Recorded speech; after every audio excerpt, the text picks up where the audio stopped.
Hello everyone.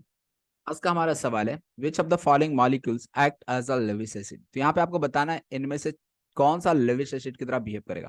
तो Lewis acid होता क्या है? तो लोन पेयर एक्सेप्टर, जो भी लोन पेयर एक्सेप्टर होगा वो आपका लेविस एसिड होगा। लोन पेयर एक्सेप्टर होगा का कौन?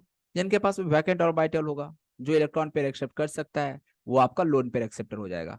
तो यहाँ पे बोरोन के साथ देखेंगे तो बोरोन 3 मिथाइल ग्रुप के साथ जुड़ा है, और इस तरह से बोरोन केवल 3 ही बॉन्ड बना रहा है।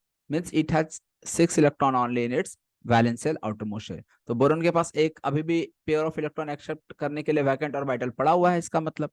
तो इसलिए ये आपका लोन पेयर इजिली एक्सेप्ट कर सकता है, और इसलिए हम बोल सकते हैं it can act as Lewis acid because it can accept a pair of electron. आगे हम बात करते हैं OCH3 होल ट्वाइस। तो O के साथ 2 CH3 लगा है। यहाँ पे यदि हम ऑक्सीजन के लोन पेयर की बात करें तो 2 लोन पेयर होगा। तो यहाँ पे ऑक्सीजन के पास कोई भी वैकेंट ऑर्बिटल नहीं, ऑलरेडी ऑक्सीजन का ऑक्टेट कंप्लीट है, तो ये नहीं हो सकता है। PCH3 whole thrice. तो P के साथ 3 CH3 है। यहाँ पे फॉस्फोरस के पास ऑलरेडी इलेक्ट्रॉन पेयर प्रेजेंट है एक लोन पेयर के रूप में।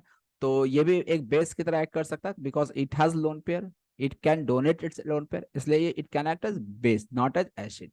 इसलिए ऑप्शन थर्ड भी नहीं हो सकता है आपका। और लास्ट ऑप्शन की हम बात करें तो सेम वे में जिस तरह से नाइट्रोजन फॉस्फोरस था उसके जगह पे नाइट्रोजन आ गया। सेम वे में नाइट्रोजन के पास भी लोन पेयर है। It also can donate its electron pair and hence it can behave only as base. तो यहाँ पे एसिड की तरह कौन बिहेव कर सकता है? तो आपका है ओनली ऑप्शन ए, जहां बोरोन के पास एक vacant orbital and that's why it can act as a Lewis acid. Hope you understand this question. Thank you for watching video.